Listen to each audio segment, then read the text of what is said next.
자, 내가 10년 다녔어요, 회사. 자, 그러면 퇴직금을 얼마 받느냐? 이렇게 계산할 수 있어요. 나 1년에 한 달 월급이 500만 원이에요. 그럼 퇴직금 대충 얼마 받는 거예요? 500만 원 곱하기 10. 5천만 원 퇴직금 받는 거예요, 보통. 이게 근로기준법의 최저예요, 최저. 이거보다 더 많이 받는 건 상관없어요. 임원이면 대신 법에 한도가 있어요. 더 많이 받으면 그건 근로소득이 되는 거고 그 한도까지만 퇴직소득이 되는 거예요. 종업원이면 아무 상관없어요. 아무 상관없습니다. 제 친구가 있는데요. 한 10년 전쯤에 저랑 이제 회계법인 같이 다니던 친구였는데 이 친구는요. 회사 같이 다니다가 저는 이제 회계사 계속 회계법인 다니는 거고 이 친구는 일반 인더스트리에 갔어요. 일반 회사. 근데 그 회사가 이제 굉장히 우리나라의 유명한 회사예요. 이제 그 회사를 다니는데 이 친구가 그 회사가 이제 털렸잖아요. 막 금융감독원도 털리고 여러 개 털렸잖아요. 야 이제 회계팀장 이런 거로 갔단 말이에요. 근데 이제 퇴직소득 있잖아요. 퇴직금. 그 회사 보니까 규정을 보니까 3배를 주는 거야. 3배를. 요거에 3배. 그럼 괜찮죠? 3배면. 그래서 약간 부럽더라고. 그래도 나는 그런데 안 간다. 나는 자존심이 있지. 그렇죠? 그래서 사실 그때 제가 법무법인 잠깐 갔었거든요. 근데 또 변호사들하고 일하니까 또 성격이 안 맞아. 그래서 제가 보름 만에 관두고 다시 돌아갔어요. 무릎 꿇고 미안하다. 내 생각이 짧았다. 어쨌든 그랬는데 3배 왔잖아. 대박이지. 아무 상관없어요. 직원이라면. 그다음 그 회사 이제 금감원에 털리고 나서 이 친구가 구속됐어요. 너무 마음이 아프죠. 나하고 절친인데. 그래서 구속이 된 거예요. 구속이. 그때 또 그때 면회 가고 내가 그랬던 거죠. 너무 마음이 아파요. 그래서 이제 한 6개월 살다 나왔거든요. 그래서 내 친구한테 물어봤어요. 야, 너 6개월 동안 생활을 어떻게 했니? 근데 회사에서 월급이 나왔다고 그러더라고요. 그 다행이다. 뭔가 입 닫았나? 뭐 이런 생각이 조금 들기면서 술 먹으면서 야, 회사는 계속 다니니? 다닌다는 거예요. 원래 회계사 구속되면 5년 동안 자격정지예요. 그래서 아예 회사 자격증 뺏길 수 있어요. 잘못하면. 뺏기진 않고 자격정지만 되는 거죠. 그래서 그래 다행이다. 5년 동안 뭐 회사 다니면 되지. 그랬죠. 그랬더니 그 친구가 그러면 되지. 근데 야 궁금해서 그럼 6개월 안 다닌 동안 퇴직금 기간도 계산해 줄까? 막 이런 얘기 농담으로 던졌죠. 당연히 해주지. 자기는 규정이 바뀌었다는 거예요. 뭐가 바뀌었어? 곱하기 10배 해준다는 거. 곱하기 10배. 자기가 원래 받는 퇴직금에 곱하기 10배. 그죠? 그 친구가 지금 연봉이 한 3억 되거든요. 3억? 그죠? 회사를 한 15년, 거의 10년은 넘게 다녔지. 그러면 월급이 한 2,500 될 거 아니야. 2,500 곱하기 10 하면 2억 5천이죠. 곱하기 10 하면 25억이지. 퇴직금이 기하급수적으로 쌓이는 거죠. 그 순간 저도 속으로 생각했어요. 나도 갔다 올 수 있는데. 나도 6개월 정도라면 버틸 수 있는데 너무 부럽더라고. 그 친구가 임원이 아닌 이상은 다 퇴직소득으로 갔어야 되는 거예요. 얼마를 더 줘도 돼. 이건 최소한이야. 최소한. 이해하시겠어요? 최소한 이만큼만 주면 돼요. 그런데 잘 봐요. 이 친구는 연봉은 얼마예요?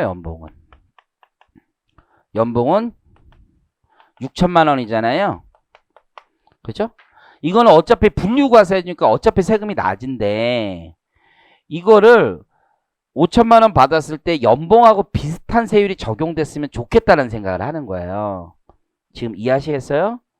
즉 예를 들어서 연봉 6천만 원인데 이건 10년치니까 여러분 이해가 안 될 수도 있는데 그러면 이렇게 해보자. 한 이 친구가 2년 다녔어. 2년. 이해하시겠죠? 그럼 1,000만 원 받아요. 어차피 종합소득하고 따로 해서 세율을 굉장히 낮긴 낮은데 약간 문제가 있다고 생각되는 게 하나 있어요. 연봉이 6천만 원짜리인데 퇴직금은 1,000만 원만 받으니까 2년 다니고 퇴사했으니까 적용되는 세율 구간이 6%밖에 안 되죠. 이건 조금 과다하다 싶은 거예요. 그리고 정부는 연금으로 받아라고 얘기하고 싶은데 연금으로 받아가면 세금이 싼데 이거 퇴직금 일시금 받아도 싸잖아요. 그래서 뭔가 방법을 생각한 거야. 그게 뭐냐면 2단계를 만든 거지. 제목이 환산급여예요. 환산급여. 물론 퇴직소득 공제 같은 거 있는데 그거 다 차치하고 구조, 기본적인 구조에 좀 집중해 보는 거예요. 제목에서 알 수 있어요. 이름에서 환산급여. 이걸 뭐처럼 만들어주겠다는 거예요? 연봉처럼 만들어주겠다는 거지. 연봉처럼. 그러면 그 구간의 세율을 적용받을 수 있으니까. 이해하시겠죠? 그럼 어떻게 하느냐? 천만 원을 놓고 다시 계산하는 거야. 연봉으로 계산하는 방식은 단순한 거죠. 얘가 2년 다녔고 나서 천만 원 받은 거잖아요. 그러면 이걸 2로 나누면 되잖아요. 그렇죠?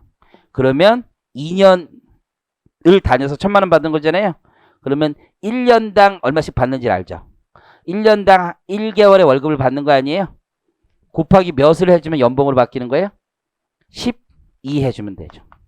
그래서 법조문은 근속 연수를 분모로 두고 분자를 12로 두는 거예요. 그래서 이렇게 곱해줘라. 그럼 뭐가 되는 거예요? 환산급여가 되는 거예요. 환산급여. 그리고 나서 자, 물론 공제 있어요. 공제는 나중에 알면 돼요. 과세표준을 삼는 거예요. 과세표준. 곱하기 세율을 곱하죠. 그렇죠? 그러면 6천만 원에다 놓고 세율을 곱하는 거예요. 세율을. 그렇죠? 근데 얘가 실제로 받은 건 6천만 원 아니죠? 그러면 어떻게 되는 거예요? 12분의 2 이렇게 다시 하면 되는 거죠. 그렇죠? 선생님 이게 약분되는 거 아닌가요? 약분 아니죠? 왜? 누진 세율이잖아요. 세율이. 이해를 못하신 것 같은데 세율이 누진 세율이잖아요. 이게 올라갔다가 높은 세율 구간 적용하고 다시 떨어뜨리는 거잖아요. 약분이 아니잖아요. 약분이 되면 널 약분해 지금. 이거 약분 아니야. 그죠? 이렇게 다시 오는 거예요. 다시. 그래서 퇴직소득 세액을 계산하는 거예요. 이해하시겠죠? 그 과정에 몇 가지 공제가 있을 뿐이에요. 그 과정에. 그래서 그 공제가 근속연수 공제라는 것과 환산급여 공제라는 게 있어요. 그 빼주는 규정. 큰 틀은 이거라는 거야. 큰 틀은. 이해하시겠죠? 그래서 퇴직소득 계산 방식 그 글로 써두는 거고 자, 퇴직소득 계산 방식의 가장 핵심이 되는 건 95페이지 맨 아래 퇴직소득은 분류과세한다는 거예요. 그리고 퇴직소득 공제들 되게 많아요. 사실. 두터운 퇴직소득 공제를 인정한다. 자, 다음 페이지 가볼게요. 자, 그 박스에서 죄송한데요. 오타가 좀 있어요. 동그라미 3번에 퇴직소득 과세표준 곱하기 세율 곱하기 이게 컨트롤 C 컨트롤 V로 그대로 내렸나 봐요. 근속연수분의 12가 아니라 12분의 근속연수예요. 분자 분모가 바뀌었어요. 죄송합니다. 12분의 근속연수로 바꿔달라. 자, 위에 글로 한번 읽어보겠습니다. 환산급여 공제는 우선 퇴직금을 연 평균 급여로 환산을 시켜놓은 거예요. 그런 다음에 환산급여 크기에 맞춰 법정 산식에 따라 금액을 공제한다. 그럼 위에 공식을 한번 보겠습니다. 환산급여는 퇴직소득 금액에서 근속연수가 길면 조금 공제를 해줘요. 아주 큰 돈은 아니고요. 그걸 근속연수로 나누고 곱하기 11을 하니까 이거 연봉으로 바꾼 개념이 환산급여죠. 그런 다음에 그 환산급여에 법정 산식 테이블이 있어요. 그래서 어마어마한 환산급여 공제를 해줘요. 이해하시겠죠? 왜냐면 근로소득 공제도 있으니까 그거만큼 비슷하게 해주려고 노력하는 거예요. 그런 다음에 그게 과표가 되고 세율을 곱한 다음에 다시 12분의 근속연수를 곱해서 퇴직소득 세액을 계산한다는 뜻입니다. 이해하시겠죠? 이게 퇴직소득 산출세액이더라.